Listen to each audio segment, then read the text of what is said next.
Rosico. So this week in our legal essay series, we are going to discuss about population control law in India.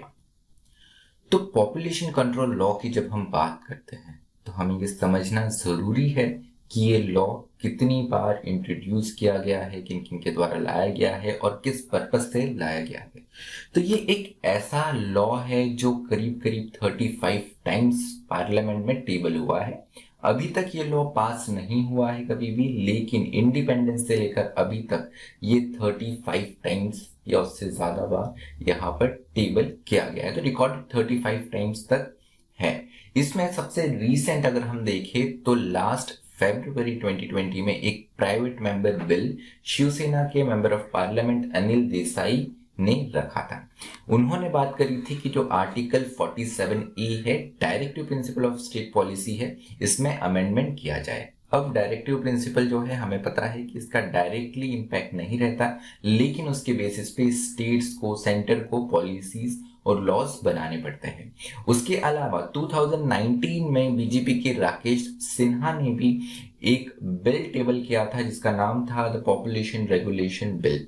इसमें उन्होंने कहा था कि इस bill में उन्होंने कहा था कि यहाँ पर जो लोग 2 चिल्ड्रन से ज्यादा जिनके होते हैं, 2 बच्चों से ज्यादा जिनके होते हैं, उनको गवर्नमेंट सर्विसेज कम मिलनी चाहिए। गवर्नमेंट की जो स्कीम्स होती है, जो पॉलिसीज होती है, वो कम मिलनी चाहिए। उसके अलावा सिर्फ बीजेपी या शिवसेना या एनडीए सपोर्टेड पार्टी, या एनडीए अभी तो शिवसेना नहीं है, लेकिन उनके अलावा अगर हम डायरेक्ट अपोजिशन देखें तो अपोजिशन के लीडर, कांग्रेस लीडर जो है अभिषेक मनु सिंघवी, उनके द्वारा भी एक पॉपुलेशन कंट्रोल बिल जो है वो प्रपोज किया गया था, जो अभी तक पेंडिंग है। उसके अलावा promotion of 2 child norm bill 2015 और 2 चाइल्ड नॉर्म बिल 2005, ये इससे पहले पार्लियामेंट में आए हैं, जो डॉक्टर रमेश पोखरियाल और टी सुब्बरमी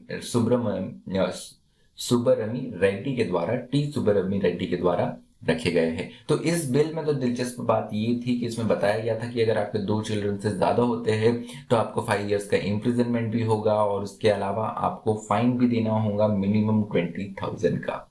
तो अभी तक ऐसे बड़े ही इंटरेस्टिंग बिल्स रखे गए हैं जिसमें काफी इंटरेस्टिंग प्रोविजंस देखने को हमें मिले। इनके अलावा भी और भी कई बिल्स इंडिपेंडेंस से लेकर अभी तक टेबल किए गए हैं। अब बात हम पूरे आज के डिस्कशन में जो मेन हमारा फोकस रहेगा वो यूपी गवर्नमेंट की पॉपुलेशन पॉलिसी, या जो बहुत चर्चा में चल रही है कि पॉपुलेशन कंट्रोल बिल के बारे में चर्चा करेंगे। तो सबसे पहले समझना तो 2 चीज है। यूपी गवर्नमेंट ने यूपी पॉपुलेशन पॉलिसी लाई है इस डिकेड के लिए, मतलब 2021 से लेकर 2030 तक। उसके अलावा जैसे लॉ कमीशन ऑफ इंडिया होता है, वैसे स्टेट्स में स्टेट लॉ कमीशन होता है। तो उस यूपी का लॉ कमीशन जो है, उन्होंने पॉपुलेशन कंट्रोल बिल का ड्राफ्ट लाया है, जिसमें 19 जुलाई तक उन्होंने पब्लिक के लिए ओपन रखा है, पब्लिक सजेशंस के लिए। तो सबसे पहले समझने वाली चीज ये है कि यहाँ पर पॉलिसी जो है, पॉलिसी का डायरेक्ट यहाँ पर इम्प्लीकेशन हमें देखने को नहीं मिलता। जैसे कोई लॉ है तो लॉ में पेनल प्रोविजन रहते हैं, स्ट्रिक्ट प्रोविजन रहते हैं। तो यहाँ पर जो स्ट्रिक्ट प्रोविजन वाला सेंस है, ये यूपी लॉ कमीशन के द्वारा लाया गया है पॉपुलेशन कंट्रोल बिल, जो कि अभी तक ड्राफ्ट है। वही पॉपुलेशन पॉलिसी जो है वो यूपी गवर्नमेंट के द्वारा लाई गई है, जिसमें गवर्नमेंट अपने लिए कुछ टारगेट सेट करती है कि हम इस पर्टिकुलर टारगेट तक हम ये पर्टिकुलर चीज अचीव करेंगे। तो 2 अलग अलग चीजें। सबसे पहले तो ये एक चीज हमें समझने वाली जरूरी है। तो जो पॉलिसी लाई गई है उसके 5 मेन टारगेट है। सबसे पहला है पॉपुलेशन कंट्रोल। पॉपुलेशन कंट्रोल कैसे किया जाएगा? टोटल फर्टिलिटी रेट जो है उसे कम करके। टोटल फर्टिलिटी रेट से आप क्या समझते हैं? अगर हिंदी में हम इसे समझे तो यह होता है सकल प्रजनन दर, मतलब एक महिला को कितने बच्चे होते हैं। तो अगर हम भारत का अभी एवरेज टोटल फर्टिलिटी रेट देखें हमारे पुराने सेंसस के हिसाब से, तो ये 2.35 है। मतलब यहाँ पर 2.35 से मतलब ये है कि अगर हम ऑन एन एवरेज निकाले तो भारत में प्रति महिला उनके फर्टिलिटी जो लाइफ साइकिल होती है उसमें 2.35 बच्चे हर महिला को भारत में है। एक और महत्वपूर्ण बात यह है कि यहाँ पर यूपी गवर्नमेंट जो है उन्होंने अपनी पॉलिसी में जो 2021 से 2030 तक है, इनमें उन्होंने टारगेट रखा है कि अभी हाल ही का यूपी का जो फर्टिलिटी रेट है ये 2.7 है, मतलब हमारा जो नेशनल एवरेज है उससे ज्यादा है। तो इसे 2026 तक 2.1 लाया जाएगा और 2030 तक इसे 1.7 लाया जाएगा। तो अपने आप में काफी ज्यादा एम्बिशियस ये एक गोल यूपी गवर्नमेंट ने रखा हुआ है। एक और इम्पॉर्टेंट बात समझने वाली ये है कि फर्टिलिटी रेट और रिप्लेसमेंट रेट जो है, हम इसके बारे में हमारी आगे आने वाली स्लाइड्स में डिस्कशन करेंगे कि ये जो टारगेट रखा गया है ये कितना एम्बिशियस है और इसके क्या रिपोर्केशंस भी आ सकते हैं वो हम डिस्कस करेंगे। उसके बाद में जो दूसरा टारगेट है ये मैटरनल मॉर्टिलिटी और इलनेस को कम करने से है। तो अगर हम देखें तो यहाँ पर यूपी में काफी बार ऐसा देखने को मिलता है, खासकर जो इतने डेवलप्ड स्टेट नहीं है, हेल्थ फैसिलिटी नहीं होती है, तो यहाँ पर जो महिला होती है, जो प्रेग्नेंट महिला होती है, उसकी कई बार प्रेगनेंसी के टाइम मृत्यु हो जाती है, तो उसे कम करने का टारगेट रखा गया है। उसके अलावा इन्फेंट मॉर्टिलिटी और उसके अलावा न्यूट्रिशन स्टेटस, तो जो बच्चे होते हैं, तो जन्म के वक्त बहुत सारे बच्चों की स्वास्थ्य सुविधा नहीं मिलने के कारण मृत्यु हो जाती है, या उनकी जो माताएं होती है उनको न्यूट्रिशन पोषण नहीं मिल पाता, उस कारण भी उनकी मृत्यु हो जाती है जन्म के वक्त या जन्म के चंद महीनों में या शुरुआती कुछ साल में। तो उसे भी कम करने का टारगेट रखा गया है। उसके अलावा सेक्सुअल और रिप्रोडक्टिव हेल्थ जो है, जो यौन स्वास्थ्य है, उसके लिए भी यहाँ पर गोल रखा गया है कि यूपी गवर्नमेंट और फैसिलिटीज और इंफॉर्मेशन अवेयरनेस लोगों में लाएंगी। उसके अलावा एक और टारगेट ये है कि एल्डर्स की केयर के लिए भी कदम उठाए जाएंगे। अब यहाँ पर एक महत्वपूर्ण बात यह है, यूपी गवर्नमेंट लॉ कमीशन ने जो पॉपुलेशन कंट्रोल बिल प्रपोज किया है उसमें 2 चाइल्ड नॉर्म की स्पेसिफिकली बात की है, उसे इंप्लीमेंट किया जाएगा और उसे प्रमोट किया जाएगा। डायरेक्टली अगर हम 2 चाइल्ड पॉलिसी का 2 चाइल्ड नॉर्म देखें तो ये पॉपुलेशन कंट्रोल बिल में है। चलिए, तो बात यह है कि इस बिल में और पॉलिसी में क्या इंसेंटिव्स दिए गए हैं। सबसे पहली बात बताई गई है कि अगर आपके 2 चाइल्ड होते हैं तो आपको प्रमोशन इंक्रीमेंट मिलने में सहायता होगी। अगर आप घर खरीदना चाहते हैं तो हाउसिंग स्कीम्स में भी आपको पर्क्स दिए जाएंगे। उसके अलावा यहाँ पर अगर 2 चाइल्ड नॉर्म आप पालते हैं तो यहाँ पर आपको एडिशनल इंक्रीमेंट मिलेंगे आपकी सर्विसेज में। उसके अलावा एक और इम्पोर्टेंट चीज की बात की गई है कि इसमें आपको मैटरनिटी लीव मिलेंगी 12 मंथ्स की, और उसके साथ में आपको पैटर्निटी लीव्स भी मिलेंगी। पैटर्निटी लीव की काफी लंबे समय से बात हो रही है। हमने एक बार डिस्कशन किया था हमारे न्यूज़पेपर एनालिसिस में कि विराट कोहली ने पैटर्निटी लीव ली थी जब उनका बेबी आने वाला था, तो उस तरीके से हमारे देश में तो उस समय ये डिस्कशन चालू हुआ था कि हमारे देश में भी पैटर्निटी लीव होनी चाहिए। अब यहाँ पर ये एक बहुत इंपॉर्टेंट चीज आ गई कि यूपी गवर्नमेंट ने अपनी पॉलिसी में पैटर्निटी लीव की बात की है। उसके अलावा जो नेशनल पेंशन स्कीम होती है उसमें भी गवर्नमेंट एक्स्ट्रा कंट्रीब्यूशन करेंगे अगर आप 2 चाइल्ड नॉर्म को मानते हैं। उसके अलावा आपको टैक्स में जो water tax, housing tax, home loans, इसमें आपको रिबेट मिलेंगे। उसके अलावा if the parent of child opts for vasectomy he और she will be eligible for free medical facilities till the age of 20। तो अगर आप नसबंदी की ओर जाते हैं तो आपके जो बच्चे हैं उनको 20 वर्ष की आयु तक फ्री मेडिकल फैसिलिटीज मिलेंगी। तो ये कुछ बड़े बड़े यहाँ पर इंसेंटिव्स दिए गए हैं। तो दूसरी तरफ यहाँ पर इंसेंटिव्स भी है। सबसे पहले जो गवर्नमेंट स्पॉन्सर्ड वेलफेयर स्कीम्स होती है, जो जन कल्याण योजनाएं होती है, उसका फायदा आपको नहीं मिल पाएगा। राशन जो है वो लिमिटेड मिलेगा, केवल 4 लोगों के हिसाब से। अगर आपके घर में 5 या 6 मेंबर है, आपके बच्चे 2 से ज्यादा होते हैं, तो आपको राशन जो है वो केवल 4 का ही मिलेगा। उसके अलावा यहाँ पे गवर्नमेंट सर्विसेज में जो प्रमोशन है उसमें भी दिक्कत आपको देखने को मिल सकती है। गवर्नमेंट जॉब्स में अप्लाई करना चाहते हैं तो वहां पे भी आपको चैलेंज फेस करना पड़ सकता है, क्योंकि गवर्नमेंट यहाँ पर जिसके 2 बच्चों से ज्यादा उन्हें गवर्नमेंट जॉब ना दे।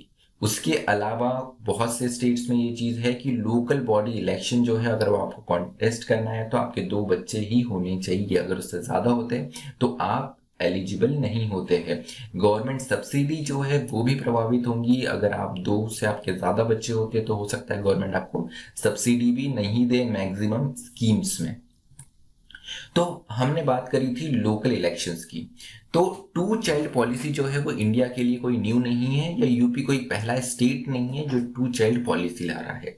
इसके पहले अगर हम देखें तो हिमाचल, हरियाणा, राजस्थान, गुजरात, महाराष्ट्र, तेलंगाना, आंध्र, उड़ीसा, छत्तीसगढ़, उत्तराखंड, बिहार, असम, ये कुछ राज्य हैं जिन्होंने ऑलरेडी टू चाइल्ड पॉलिसी लाई है। इसमें हिमाचल, हरियाणा, मध्य प्रदेश, छत्तीसगढ़, ये वो 4 राज्य हैं जिन्होंने इम्प्लीमेंट करके फिर वापस इस टू चाइल्ड पॉलिसी को रोल बैक कर दिया, यहाँ पर वापस ले लिया, रिवोक कर लिया। अब ये जो राज्य है इसमें कहीं ना कहीं एक अलग अलग तरीके की हमको टू चाइल्ड पॉलिसी देखने को मिलती है। मैक्सिमम जो स्टेट्स है इनमें टू चाइल्ड पॉलिसी जो है वो लोकल इलेक्शंस में अगर आपको कंटेस्ट करना है तो आपके 2 बच्चे होने चाहिए, अगर उससे ज्यादा होते हैं तो आप इलेक्शन कंटेस्ट नहीं कर पाते हैं। फिर कुछ जगह इंसेंटिव्स है, कुछ जगह इंसेंटिव्स है। तो ऐसे अलग अलग हर स्टेट के नॉर्म्स बने हुए हैं, लेकिन अपने आप में ये काफी लंबे समय से हमें देखने को मिल रहा है कि यहाँ पर इंडिया के अलग अलग स्टेट्स में भले ही सेंटर के लेवल पे कोई बिल पास ना हो और उस तरीके की कोई पॉलिसी ना बनी हो टू चाइल्ड के लिए, लेकिन स्टेट्स के लेवल पे काफी स्टेट्स ने खुद होकर स्टेप्स यहाँ पर लिए हैं। एक अगर आप यहाँ पर एक और महत्वपूर्ण बात बताना चाहूंगा आपको कि जिस तरीके से लोकल इलेक्शंस की मैंने बात करी जिसमें ग्राम पंचायत और जिला परिषद के इलेक्शंस आते हैं, उसी तरीके के कर्नाटक में भी एक काफी इंटरेस्टिंग यहाँ पर प्रोविजन है कि अगर आपको ग्राम पंचायत इलेक्शन कंटेस्ट करना है तो बच्चे का यहाँ पर टू चाइल्ड पॉलिसी का तो यहाँ पे बात नहीं है, लेकिन यहाँ पे बताया गया है कि आपके घर में सैनिटरी लैट्रिन या सैनिटरी टॉयलेट आपका होना जरूरी है। तो अपने आप में ये कर्नाटक का एक अलग ही स्टेप है। उसके बाद में अगर हम बात करें वापस हमारे टॉपिक पर अगर आए, हम जुडिशरी को देखें कि हमारे कोर्ट्स ने इस बारे में क्या बोला है, तो Jasvir Singh versus state of Punjab के केस में राइट टू प्रोक्रिएशन मतलब प्रजनन का अधिकार आर्टिकल 21 अनुच्छेद 21 का भाग बनाया है, जिसे हम राइट टू लाइफ कहते हैं। तो यहाँ पर अगर गवर्नमेंट कोई भी सैंक्शन डालती है तो पंजाब हाई कोर्ट ने इस बारे में कहा है कि it will amount to denial of article 21। उसके अलावा Suchita Srivastava and another versus Chandigarh administration का केस है।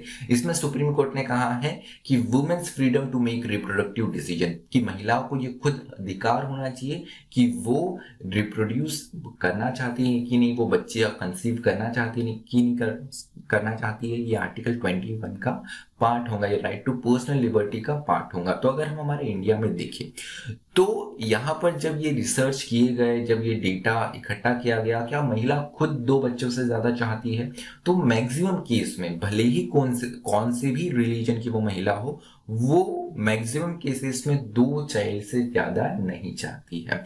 उसके अलावा राजा गोपालन वर्सेस स्टेट ऑफ तमिलनाडु का जो केस है, इसमें भी कहा है एपेक्स कोर्ट ने, सुप्रीम कोर्ट ने, कि आर्टिकल 21 के अंतर्गत आपको राइट टू प्राइवेसी मिली है, राइट टू लाइफ में पर्सनल लिबर्टी की बात की गई है, और यही बात करता है right to be let alone. जो पर्सनल डिसीजन है वो इंडिविजुअल तक ही रहने चाहिए, उसमें गवर्नमेंट का इंटरफेरेंस नहीं होना चाहिए। जब मैं पर्सनल मैटर्स की बात करता हूं तो यहाँ पर सुप्रीम कोर्ट ने पर्सनल मैटर्स से कहा है matters relating to family, marriage, procreation, motherhood, child bearing and education among other matters. तो ये सारे पर्सनल मैटर्स में आते हैं जिसमें इंडिविजुअल को खुद यहाँ पर डिसीजन लेने का हक है।